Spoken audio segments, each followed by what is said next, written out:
Olá! Para nossa análise de hoje, a gente tem em mãos um guia de estudos que, olha, se propõe a desvendar um tema que parece meio árido, sabe? Mas que rege quase tudo ao nosso redor: os poderes da administração pública. Exato. A missão aqui é entender o que seria o cinto de ferramentas que o Estado usa para agir. Não aqueles grandes poderes, legislativo, executivo, judiciário, mas as ferramentas do dia a dia mesmo. Pois é. E a primeira coisa que o material já nos joga na cara é uma ideia que vira a nossa intuição de cabeça para baixo. Como assim? A gente pensa em poder como uma escolha, né? Uma prerrogativa. Mas aqui o conceito central é o de poderes-deveres. Poderes, deveres? Isso. Para o agente público, usar essas ferramentas não é uma opção. Se o interesse coletivo exige, ele não pode agir. Ele deve agir. É uma obrigação. Essa é a diferença fundamental, sabe? Entre o poder de um governante e, sei lá, o de um monarca absolutista. Um serve ao público, o outro a si mesmo. Gosto dessa provocação inicial. O poder como um fardo, uma responsabilidade. O guia usa uma expressão do jurista Rafael Oliveira que eu achei ótima: prerrogativas instrumentais. Hum, Ou seja, são instrumentos, são ferramentas. E como qualquer ferramenta, imagino eu, elas podem ser mal utilizadas. É aí que a coisa fica complicada, não é? é exatamente aí.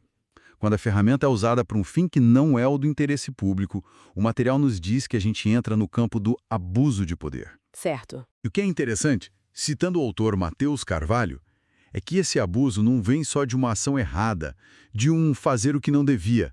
Ele pode vir também de uma omissão, de um não fazer o que era obrigado a fazer.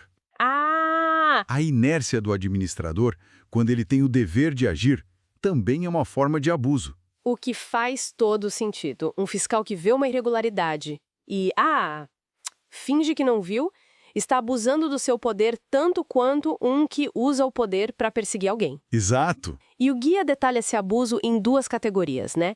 Excesso de poder e desvio de poder, que, à primeira vista, parecem sinônimos. Qual é a diferença crucial entre eles? A diferença está no tipo de erro que o agente comete. O excesso de poder é mais objetivo, mais fácil de identificar. Ok. Ele acontece quando o agente age fora dos limites da sua competência. Simples assim. Se um fiscal de posturas municipais tenta aplicar uma multa ambiental, que é competência de outro órgão, ele está excedendo o poder dele. O vício aqui é na competência. Entendi. E o material até diz que, em alguns casos, esse é um vício sanável, ou seja, pode ser corrigido pela autoridade certa, que pode validar o ato. Ok, então esse é o erro do quem. O agente não era a pessoa certa para usar aquela ferramenta. E o desvio de poder? O desvio de poder ou o desvio de finalidade é muito mais sutil e, por isso, mais perigoso. Por quê? Porque aqui o agente tem a competência. Ele é a pessoa certa, usando a ferramenta certa. O problema está na intenção, no propósito. Ele usa o poder para alcançar um fim diferente daquele que a lei previu. Ah, Pode ser um fim privado, para se beneficiar, ou beneficiar um amigo, aí viola a impessoalidade. Ou pode até ser um fim público, mas não aquele para o qual o ato foi criado. espera, isso é intrigante. Um agente pode buscar um fim público e, mesmo assim, estar cometendo uma ilegalidade? Sim, é o que o material deixa claro com um exemplo excelente. Imagine que um servidor cometeu uma falta grave e merece ser punido. O ato correto para isso é a demissão, que exige todo um processo administrativo com direito à defesa. Certo, processo legal. Isso.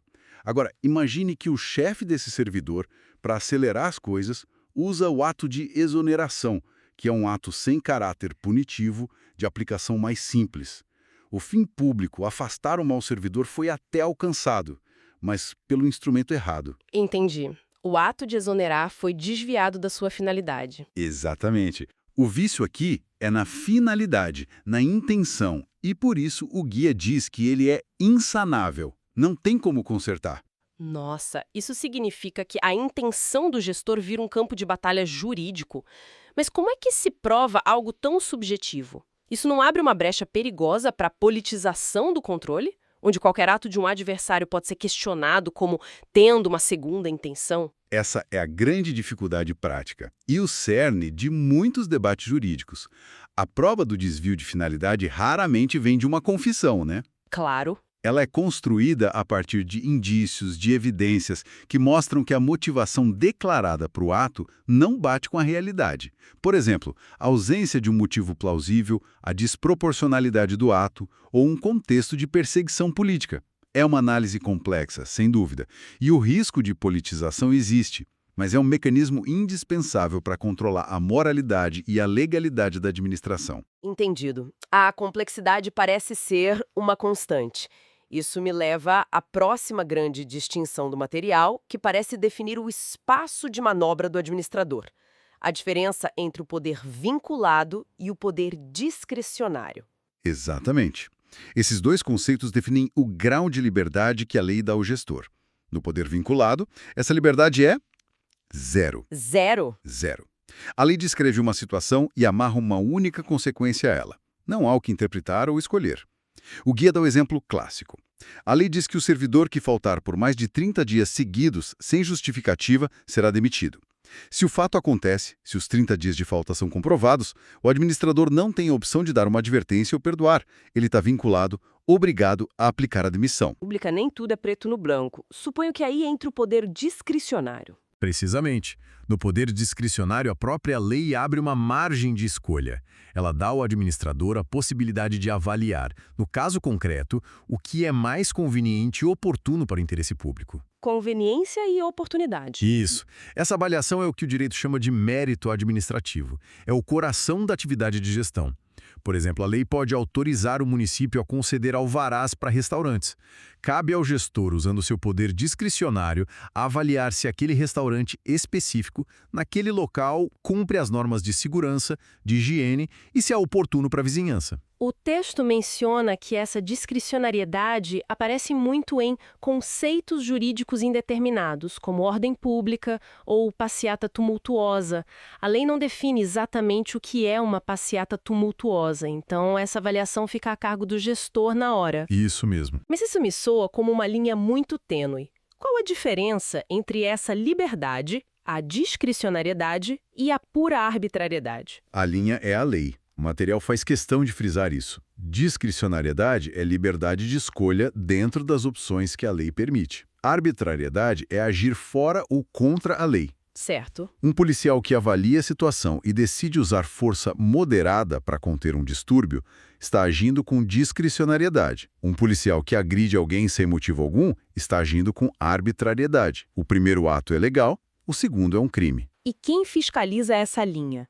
Se o judiciário pode revisar tudo, ele não acaba virando o administrador de fato, substituindo a escolha do gestor pela sua? Essa é a tensão permanente que o guia aponta. O Poder Judiciário pode e deve controlar a legalidade de todos os atos administrativos, sejam eles vinculados ou discricionários. A legalidade. Sim, ele verifica se o agente era competente, se o ato seguiu a forma correta, se a finalidade foi pública.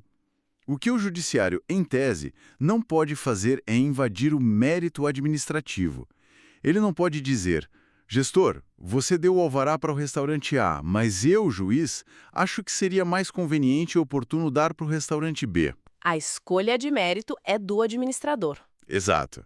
No entanto, o judiciário pode anular uma decisão discricionária se ela for claramente desproporcional ou irrazoável, porque aí ela transborda para a ilegalidade. Certo. Agora que a gente já entendeu a natureza desses poderes e os seus limites, vamos mergulhar nas ferramentas em si. O material usa um mnemônico para ajudar a lembrar dos 4 principais. HPODIN. HPODIN. Que seria hierárquico, polícia, disciplinar e normativo. Vamos começar pelo último, o normativo. Ótimo. O poder normativo ou regulamentar é basicamente o poder do chefe do executivo, presidente, governadores e prefeitos, de editar normas complementares à lei. Pensa na lei como um esqueleto. O poder normativo coloca carne, os detalhes necessários para que a lei funcione na prática. Através de decretos e regulamentos. Exato. E o guia explica que existem 2 tipos de regulamento, e a diferença é... É gigantesca. Qual seria? A regra no Brasil é o regulamento executivo. O nome já diz tudo. Ele apenas executa a lei. Ele detalha, especifica, organiza, mas não pode criar direitos nem obrigações que a lei já não tenha previsto. Ele não pode inovar. Ok.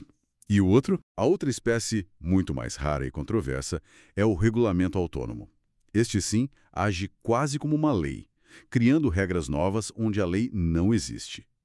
A nossa Constituição é bem restritiva com ele, permitindo só em situações muito específicas, como a prevista no artigo 84, inciso 6, que autoriza o presidente a dispor por decreto sobre a organização da administração pública, desde que isso não crie cargos ou aumente despesas. Entendido. Seguindo o nosso aipodino, vamos para o H, o poder hierático. Este parece ser o mais intuitivo. É o que organiza a casa, que cria a estrutura de chefe subordinado dentro da administração, certo? Exatamente. É o poder que permite ao ministro dar ordens a um secretário, que, por sua vez, coordena seus diretores. Ele estrutura internamente uma mesma entidade. Ah, então é só dentro da mesma entidade? Existe hierarquia entre entidades diferentes. A União não é hierarquicamente superior a um Estado. Nem um ministério é chefe de uma agência reguladora, por exemplo. Faz sentido. E desse poder decorrem as faculdades de dar ordens, fiscalizar, mas também duas ações bem interessantes: a delegação e a avocação. A delegação é transferir uma tarefa, imagina. E a avocação? A avocação é exatamente isso, a transferência temporária de atribuições para otimizar o serviço. E o curioso é que não precisa ser para um subordinado direto. Ah, não? Não. E o material até nos dá outro mnemônico, cenoura, porque não pode ser delegado. Competência exclusiva, atos normativos e a decisão de recursos administrativos.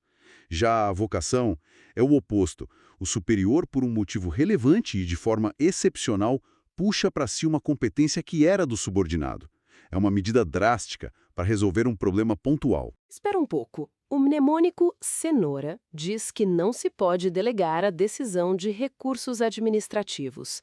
Isso parece contraintuitivo, porque uma autoridade sobrecarregada não poderia delegar a análise de um recurso para um especialista da sua equipe e, assim, agilizar o trabalho. Essa é uma excelente pergunta, porque toca na garantia dos direitos do cidadão. A ideia da lei é que o recurso seja uma oportunidade para que uma autoridade de nível superior reavalie a decisão original. Certo, uma segunda chance. Isso. Se essa autoridade pudesse simplesmente delegar a decisão do recurso para um subordinado, talvez até do mesmo nível de quem tomou a decisão inicial, essa garantia de uma segunda opinião de instância superior se perderia.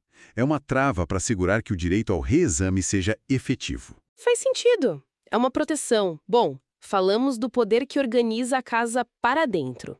Mas o que acontece quando alguém de dentro erra?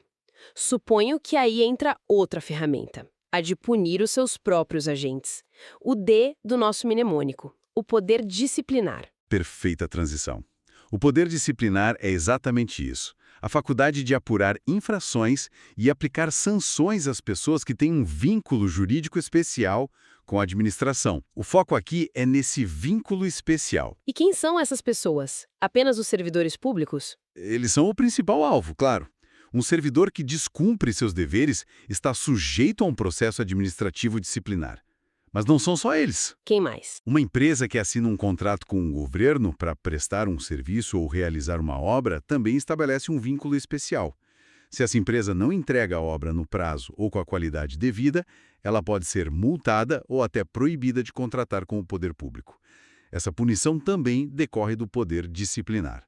Ah, interessante! E aqui o guia insiste num ponto fundamental: não confundir o poder disciplinar com o poder de polícia.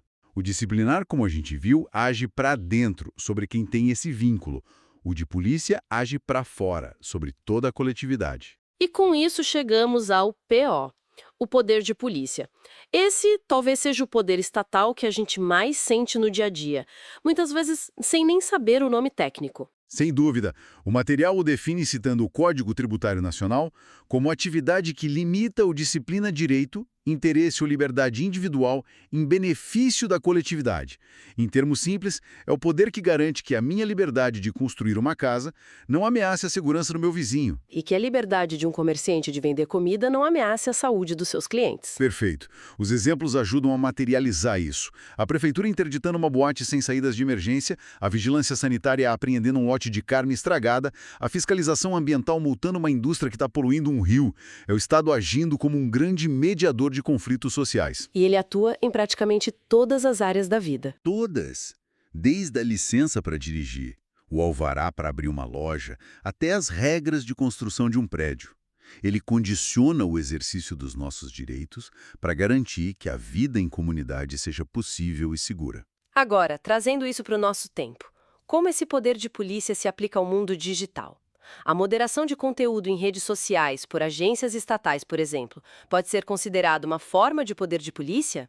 Onde fica a fronteira disso com a censura? Essa é a fronteira que está sendo disputada agora nos tribunais e parlamentos do mundo todo.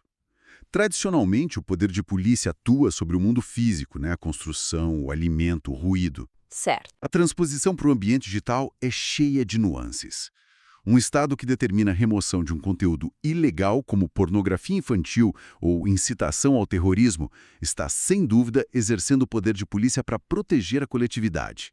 A questão fica cinzenta quando a gente entra no campo das fake news ou do discurso de ódio, Exato. onde termina a proteção da sociedade e começa a supressão da liberdade de expressão. A aplicação do poder de polícia no ciberespaço é um dos maiores desafios do direito público contemporâneo, porque as ferramentas de controle foram pensadas para uma realidade e agora precisam ser adaptadas para outra, muito mais fluida e globalizada. Uau! Fica claro que esses conceitos não são peças de museu. Eles estão em constante evolução. Para fechar nossa análise, o material deixa a impressão de que os poderes administrativos são um sistema complexo que tenta equilibrar duas forças opostas: a necessidade de um Estado ágil, que possa tomar decisões, e a proteção do cidadão contra o abuso desse mesmo Estado. Exato. O poder é um dever, a ação é instrumental e o limite é sempre a lei e o interesse público. E sabe, pensando em tudo isso que a gente conversou, principalmente sobre o controle judicial e os desafios do poder de polícia no mundo digital, a gente fica com uma reflexão final. O guia é muito claro ao dizer que o judiciário não pode invadir o mérito administrativo. Certo. Mas isso levanta uma questão que está no centro do debate público hoje. Ao analisar a razoabilidade de uma política pública complexa, seja uma medida sanitária durante uma pandemia ou uma regra de moderação de conteúdo digital, qual é a linha tênue que separa o legítimo controle da legalidade de uma interferência indevida na gestão? É uma pergunta difícil. Muito. Como a gente garante que a administração possa tomar decisões técnicas e difíceis, baseadas em dados e na sua expertise, sem ser paralisada por um controle judicial que, na prática, acaba por substituir o mérito do administrador pelo mérito do juiz? É uma pergunta sem resposta fácil.